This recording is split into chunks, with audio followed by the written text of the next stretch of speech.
तो अब शुरुआत खबरों की करेंगे ग्रेटर नोएडा से। बड़ी खबर आपको बता दें, अस्पताल के आईसीयू में लगी भीषण आग। आपको बता दें, नवीन हॉस्पिटल में आग लगने से अफरा तफरी का माहौल देखने को मिल रहा है। मरीजों को दूसरे अस्पताल में शिफ्ट कर दिया गया है। ग्रेटर नोएडा के बीटा 2 थाना क्षेत्र का यह पूरा मामला है। बड़ी खबर, आईसीयू में भीषण आग लग गई। नवीन हॉस्पिटल में आग लगी है, जिससे अफरा तफरी का माहौल वहां पर देखने को मिला और मरीजों को दूसरे अस्पताल में भर्ती करा दिया गया है, शिफ्ट करा दिया गया है। हालांकि पुलिस अब पूरे मामले की जांच कर रही है। आपको बता दें, ग्रेटर नोएडा के बीटा 2 थाना क्षेत्र का ये पूरा मामला बताया जा रहा है।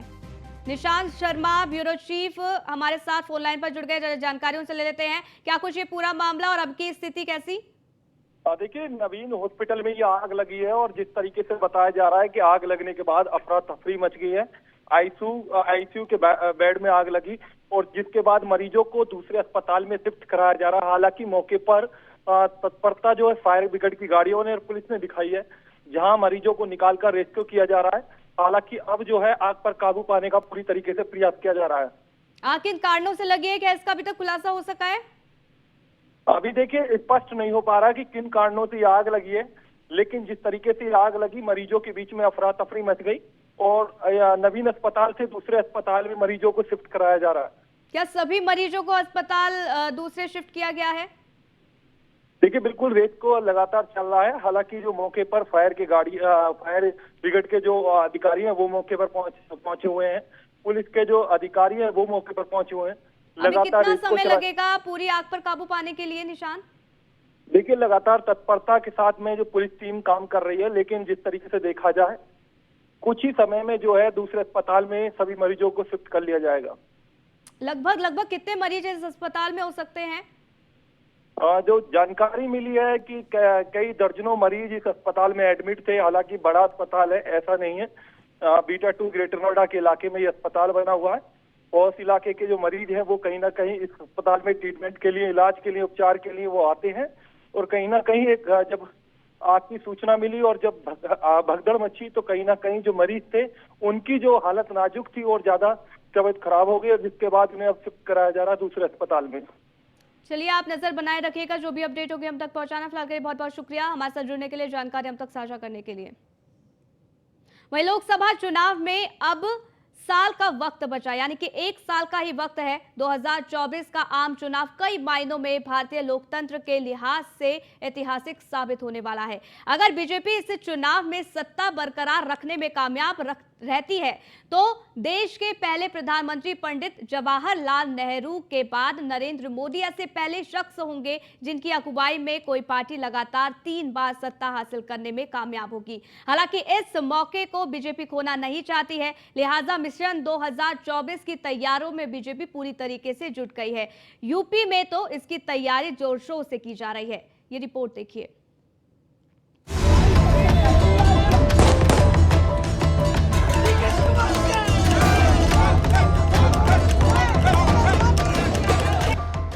एक तरफ कर्नाटक में हार तो दूसरी तरफ यूपी निकाय चुनाव में प्रचंड जीत। गम और खुशी के बीच बीजेपी मिशन 2024 की तैयारी में जुट गई है। बीजेपी के सभी सांसद अपने अपने संसदीय इलाके में निकल चुके हैं और तय रणनीति के तहत घर घर जाएंगे और केंद्र सरकार की उपलब्धियों को जनता के बीच रखेंगे। 9 वर्ष में जहां भारत की दुनिया में कोई रैंकिंग नहीं थी, आज चाहे स्वास्थ्य के क्षेत्र में हो, चाहे इकोनॉमी के क्षेत्र में, हम दुनिया के टॉप 5 इकोनॉमी में आ गए। दुनिया में, विश्व में कोविड की चुनौती में सबसे अच्छा प्रबंधन किया है। सबसे बड़ा हमने फ्री फूड का प्रोग्राम चलाया है। पिछली सरकारों में काम के बदले खाद्यान्न होता था, हमने 2 साल से मुफ्त 5 किलो खाद्यान्न दे रहे हैं। आज दुनिया में भारत नेतृत्व कर रहा है। दिल्ली की गद्दी का रास्ता यूपी से होकर जाता है। ऐसे में यूपी बीजेपी भी मिशन 2024 की तैयारी में शिद्दत से जुट गई है। सीएम योगी इस अभियान में जुट गए हैं, वहीं पार्टी अगले कार्यक्रमों और अभियानों को लेकर बैठक करने वाली है। इसकी अगुवाई प्रदेश अध्यक्ष भूपेंद्र चौधरी और प्रदेश महामंत्री धर्मपाल सिंह करेंगे। सभी 6 क्षेत्रों में बैठकें आयोजित की जाएंगी। 17 मई को पश्चिम और काशी क्षेत्र की बैठक होगी। 18 मई को ब्रज और गोरखपुर क्षेत्र की बैठक होगी, जबकि 19 मई को कानपुर और अवध क्षेत्र की बैठक होगी। क्षेत्रीय बैठकों में पार्टी के क्षेत्र प्रभारी, क्षेत्रीय समन्वयक, क्षेत्रीय अध्यक्ष, क्षेत्रीय पदाधिकारी, उस क्षेत्र में रहने वाले प्रदेश पदाधिकारी और प्रदेश कार्यसमिति के सदस्य, जिला प्रभारी, जिला अध्यक्ष, सांसद, विधायक, नवनिर्वाचित महापौर, जिला पंचायत अध्यक्ष सहित अन्य वरिष्ठ पार्टी पदाधिकारी शामिल होंगे। अपनी तैयारी के तहत बीजेपी मिशन 80 में जुट गई है। Deputy CM Keshav Prasad Maurya UP की सभी 80 सीटों को जीतने का दावा भी कर रहे हैं। चुनाव तो लोकतंत्र में आते ही रहते हैं। जब एक चुनाव हो जाएगा, दूसरे चुनाव की तैयारी में लगना, ये हमारी पार्टी का लगातार से प्रयास रहा है। तो 2023 जीत चुके हैं, तो 2024 में देश में फिर से माननीय मोदी जी के नेतृत्व में सरकार बनाने के लिए तैयारी में जुट गए। पूरा हिंदुस्तान 9 वर्ष सरकार के पूरे होने पर माननीय नरेंद्र मोदी जी को बधाई दे रहा है, प्रधानमंत्री जी को बधाई दे रहा है और देश की जनता आशीर्वाद दे रही है और चुनाव की प्रतीक्षा कर रही कि कब चुनाव आवे, कमल की बटन दबावें, फिर से माननीय मोदी जी को देश का प्रधानमंत्री बनाएं। वहीं यूपी की कैबिनेट मंत्री बेबी रानी मौर्य भी पीएम मोदी को गिफ्ट में साल 2024 में यूपी से 80 सीटें देने की बात कह रही है। 2024 की तैयारी है ये और हम अपने 17 नगर निगम जीते हैं और जनता ने विश्वास जताया है भारतीय जनता पार्टी पे और ये जो हमारा नारा है सबका साथ, सबका विश्वास और सबका विकास, उसके आधार पर हम जीते हैं। हम और अधिक काम करेंगे गरीबों के लिए, दलितों के लिए, महिलाओं के लिए, किसानों के लिए। 2024 भी जीतेंगे, बिल्कुल तोहफा देंगे उन्हें। 80 में से 80 जीतेंगे, जैसे 17 में से 17 मेयर जीते हैं, इसी तरह 80 में से 80 सांसद जीतेंगे और प्रधानमंत्री बनाएंगे मोदी जी को। 2019 लोकसभा चुनाव में यूपी की 80 में से बीजेपी को 62 और सहयोगी पार्टी अपना दल को 2 सीटों पर जीत मिली थी। 16 सीटों पर भगवा दल को हार का स्वाद चखना पड़ा था। हालांकि उपचुनाव में आजमगढ़ और रामपुर सीट भी बीजेपी के खाते में आ गई है, लेकिन इस बार बीजेपी बाकी हार वाली सीटों को जीत के स्वाद में बदलने की तैयारी में है। हालांकि बीजेपी नेताओं के दावे की हकीकत 2024 में देखने को मिलेगा। Bureau report, news 1 India. वहीं हाल ही में संपन्न हुए निकाय चुनाव में बीजेपी ने नगर निगमों में क्लीन स्वीप तो कर दिया है, मगर नगर पालिका और नगर पंचायतों में बीजेपी का प्रदर्शन उम्मीद के मुताबिक नहीं रहा। यही वजह है कि जीत के बाद भी बीजेपी आला कमान चिंतित है, क्योंकि 2024 के लिए ये हार बीजेपी को भारी पड़ सकती है। लिहाजा सूत्रों की माने तो पार्टी जल्द ही संगठन में बड़े पैमाने पर सर्जरी अभियान चला सकती है। अब ये रिपोर्ट देखिए।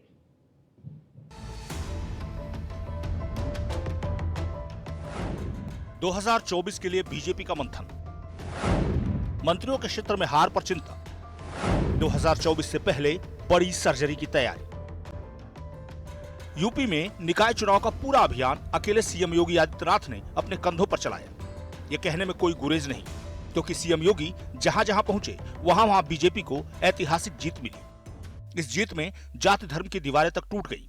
लेकिन क्या सिर्फ योगी के चेहरे के सहारे ही 2024 का बेड़ा पार हो जाएगा? ये सवाल इसलिए क्योंकि योगी का चेहरा भले ही करिश्माई है, लेकिन अगर उनके मातहतों ने मेहनत नहीं की तो यकीन मानिए बीजेपी की राह आसान नहीं होने वाली। ये बात इसलिए कही जा रही है कि योगी ने तो अपने हिस्से की मेहनत जमकर की, लेकिन उनके मंत्रियों का रिपोर्ट कार्ड बहुत ज्यादा अच्छा नहीं रहा। निकाय चुनाव के परफॉर्मेंस पर नजर डालें तो नगर निगमों में भले ही बीजेपी को जीत मिली, लेकिन नगर पालिकाओं और नगर पंचायतों में बीजेपी ने ऐसी ऐसी सीटें गंवा दी जिस पर खुद बीजेपी नेतृत्व को यकीन नहीं हो रहा। बात अगर सहारनपुर और मेरठ मंडल की करें तो यहाँ नगर पालिका और नगर पंचायत मिलाकर कुल 90 सीटें हैं। इनमें बीजेपी सिर्फ 26 सीटें जीत पाई, जबकि यहाँ से 2 केंद्रीय मंत्री और यूपी सरकार में 6 मंत्री आते हैं। यूपी के कद्दावर मंत्रियों में से एक नंदगोपाल नंदी के वार्ड में भी बीजेपी हार गई।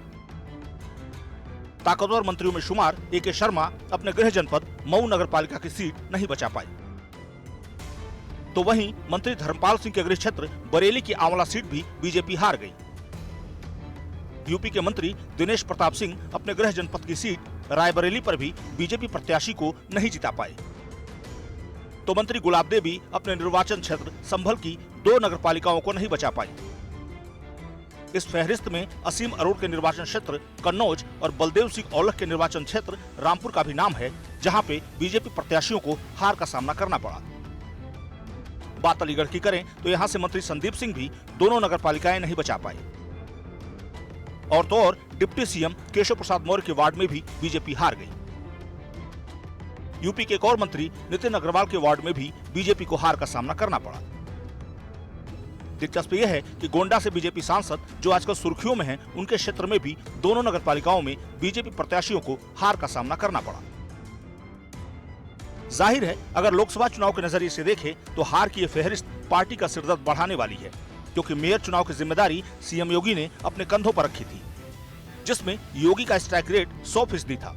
मगर मंत्रियों, विधायकों, सांसदों के क्षेत्र में बीजेपी प्रत्याशियों की हार ये बताने के लिए काफी है कि योगी के मंत्रियों के कामकाज से जनता में नाराजगी है। ऐसे में सवाल उठता है कि फिर माहौल कैसे बदलेगा। केंद्र में मंत्रिमंडल के विस्तार के बाद यूपी में भी खराब प्रदर्शन वाले मंत्रियों को हटाया जाएगा। करीब 12 से ज्यादा प्रदेश के मंत्रियों का प्रदर्शन निकाय चुनाव में खराब रहा। विधायक और मंत्रियों के अलावा सांसदों पर भी केंद्रीय नेतृत्व की नजर है।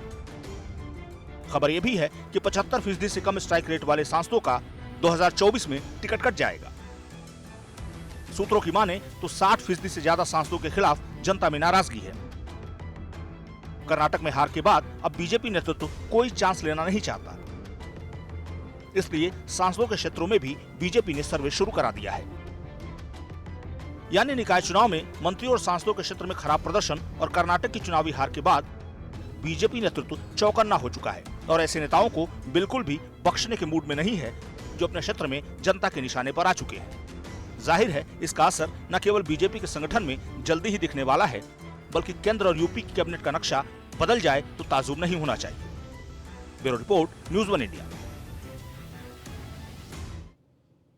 इसी बीच लखनऊ से बड़ी खबर आपको बता दें, अवैध टैक्सी बस स्टैंड संचालक पर अब सीएम योगी आदित्यनाथ पूरी तरीके से सख्त हैं। आपको बता दें, मुख्यमंत्री योगी आदित्यनाथ ने इसके लिए सख्त दिशा निर्देश भी दे दिए हैं। किसी भी जिले में अवैध स्टैंड संचालित नहीं होना चाहिए, ये कहा गया है सीएम योगी आदित्यनाथ के द्वारा। और इसके साथ ही अवैध स्टैंड को तत्काल बंद करने के भी सीएम योगी आदित्यनाथ ने निर्देश दिए हैं। ऐसे बस स्टैंड अवैध वसूली होने को बढ़ावा देते हैं, ये सीएम योगी आदित्यनाथ ने कहा है। चिंता जाहिर की है, शहरों में ई रिक्शा के लिए रूट तय किया जाना जरूरी है। तो अवैध टैक्सी बस स्टैंड संचालक पर सीएम योगी आदित्यनाथ सख्त हैं और इसके लिए सख्त दिशा निर्देश भी सीएम योगी आदित्यनाथ ने दे दिए हैं। किसी भी जिले में अवैध स्टैंड संचालित नहीं होने चाहिए, ये सख्त निर्देश दिए गए हैं। अवैध स्टैंड को तत्काल बंद करने के भी यहाँ निर्देश जारी कर दिए गए हैं। ऐसे स्टैंड अवैध वसूली होने को बढ़ावा देते हैं, सीएम योगी आदित्यनाथ ने कहा। अब अवैध स्टैंड हटाना जरूरी क्यों हो जाता है? जाम से लोगों को दिक्कत होती है, परेशानी होती है। इसके साथ ही आपको बता दें कि सड़कों पर अतिक्रमण रहता है। क्यों जरूरी है आखिरकार? क्यों ऐसा निर्णय लिया गया? कई बार एम्बुलेंस फंसी रह जाती है, मरीजों को समय पर इलाज नहीं मिल पाता है। अवैध स्टैंड से हादसों में भी बढ़ोतरी हो रही है और यही वजह है कि इस तरीके का सख्त निर्देश लिया गया है। घूसखोरी बढ़ती है, राजस्व का नुकसान इससे होता है, वही कानून व्यवस्था के लिए भी चुनौती रहती है। अवैध स्टैंड हटाना आखिरकार क्यों जरूरी है, इसकी जानकारी आप तक पहुंचा रहे हैं। यहाँ पर लोगों को जाम से दिक्कतों का सामना करना पड़ता है, इसके साथ ही सड़कों पर अतिक्रमण भी रहता है। कई बार एम्बुलेंस फंसी रह जाती है और यही वजह है कि ये निर्देश सीएम योगी आदित्यनाथ के द्वारा दिए गए हैं। भोजपुरी अभिनेता और आजमगढ़ से बीजेपी सांसद दिनेश लाल यादव यानी कि निरहुआ अयोध्या पहुंचे। निरहुआ अपनी आगामी वेब सीरीज की शूटिंग के लिए अयोध्या पहुंचे हैं। आपको बता दें, इस दौरान निरहुआ ने यह कहा है कि इस बार नगर निकाय चुनाव में चाप कर चला बाबा। आपको बता दें कि बुलडोजर चला है, ये कहा है उन्होंने। पिछले 9 सालों में प्रधानमंत्री नरेंद्र मोदी ने देश को बदलने का काम किया है। उन्होंने कहा है कि कोरोना जैसे संकट से देश को बाहर निकाला गया है। पहले किसी भी महामारी के लिए दूसरे देशों की ओर देखना पड़ता था, लेकिन अब प्रधानमंत्री नरेंद्र मोदी के नेतृत्व में हम खुद वैक्सीन बना रहे हैं। इसके साथ ही उन्होंने कहा कि पीएम मोदी के नेतृत्व में भारत की अर्थव्यवस्था 5वें नंबर पर पहुंच चुकी है। निरहुआ ने यह भी कहा कि 2024 के लोकसभा चुनाव में भी जनता प्रधानमंत्री नरेंद्र मोदी को पूर्ण समर्थन देगी और देश में बीजेपी की सरकार बनेगी।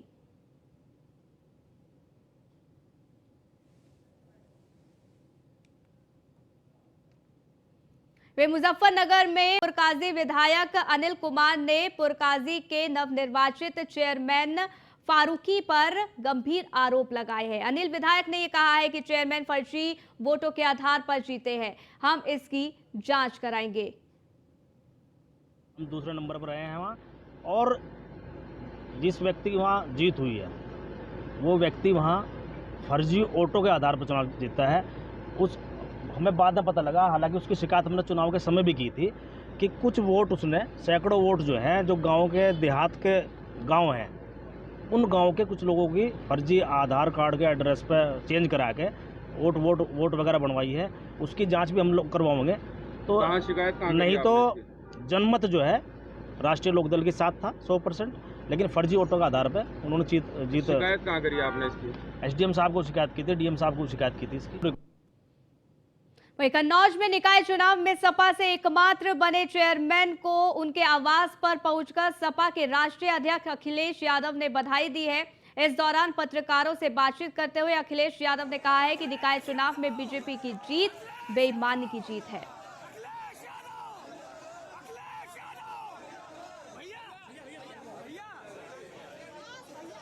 तो तस्वीर आपको दिखा रहे हैं कन्नौज से, जहां पर अखिलेश यादव जब पहुंचते हैं तो उनका स्वागत किया जाता है।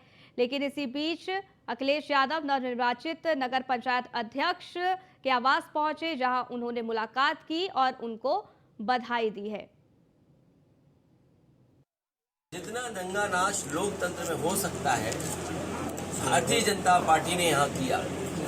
यहाँ पर लगातार अधिकारी, कुछ अधिकारी तो पक्ष में थे, लेकिन कुछ अधिकारी पूरी तरीके से भारतीय जनता पार्टी के इशारे पर काम कर रहे थे। और कभी ऐसा हो सकता है कि विपक्षी पार्टी के नौजवान नेता के साथ व्यवहार खराब हो, हमारी पार्टी का एक कार्यकर्ता के साथ व्यवहार, अपमानजनक व्यवहार हुआ, अपमानित किया गया उसको, और सरकार के इशारे पर, बीजेपी के इशारे पर जगह जगह फर्जी आधार कार्ड बने हुए थे। इनकी असली जीत नहीं है, ये जनता की दिया हुआ फैसला नहीं है, ये बीजेपी के इशारे पर सरकारी लोगों ने जो जीत दिलाई है वो नकली जीत है, धोखे वाली जीत।